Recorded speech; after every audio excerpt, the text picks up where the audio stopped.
Assalamualaikum warahmatullahi wabarakatuh. Saya Ivan Kamolika dari kelompok 6 ingin menjelaskan definisi tentang HAM. Semua penjelasan itu ada di sebelah kanan saya.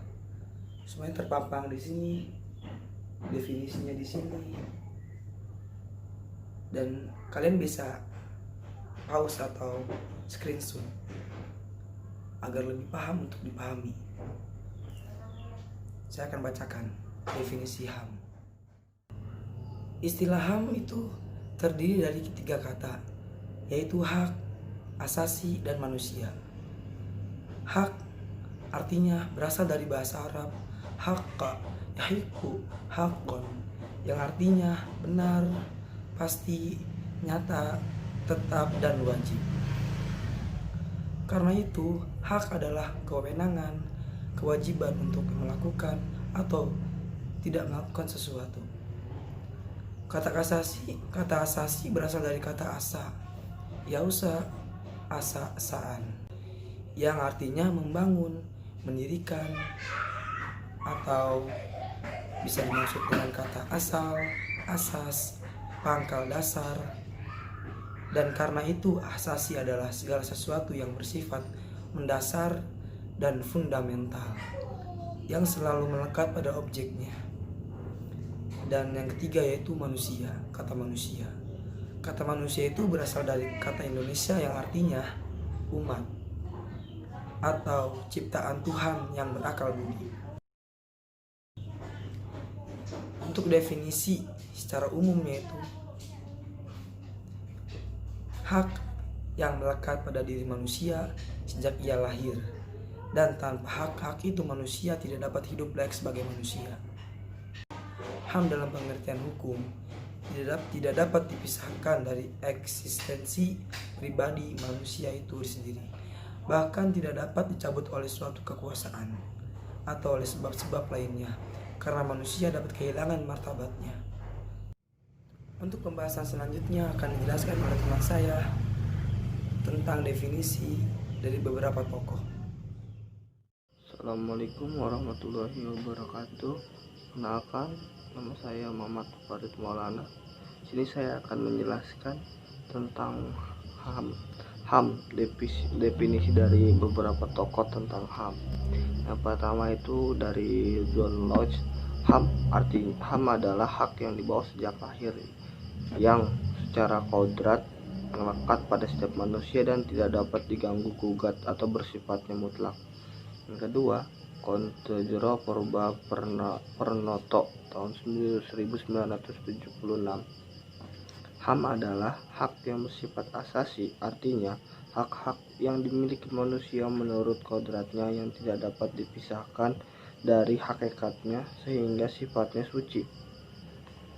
Ketiga ada di Undang-Undang Nomor 39 tahun 1999 tentang yang mengatur tentang HAM. HAM adalah seperangkat hak yang melekat pada hakikat dan keberadaan manusia sebagai makhluk Tuhan Yang Maha Esa dan merupakan anugerahnya yang wajib dihormati, dijunjung tinggi, dan dilindungi oleh negara, hukum, pemerintah, dan setiap orang demi kehormatan serta perlindungan harkat dan martabat manusia. Yaitu HAM itu memiliki macam-macam makna. Yang pertama itu adalah hak asasi pribadi, hak asasi ekonomi, hak asasi politik, hak asasi untuk mendapatkan perlakuan yang sama dalam hukum dan pemerintah, hak asasi sosial dan kebudayaan, hak asasi manusia untuk mendapatkan perlakuan tata cara peradilan dan perlindungan. Nah, itu dia macam-macam makna HAM dan definisi HAM dari beberapa para tokoh. Untuk selanjutnya, pembahasan tentang definisi pelanggaran HAM yang akan disampaikan oleh teman saya. Bismillahirrahmanirrahim. Assalamualaikum warahmatullahi wabarakatuh.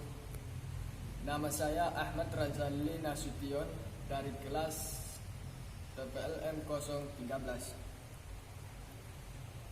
Saya akan menjelaskan seputar tentang pelanggaran hak asasi manusia di Negara Kesatuan Republik Indonesia.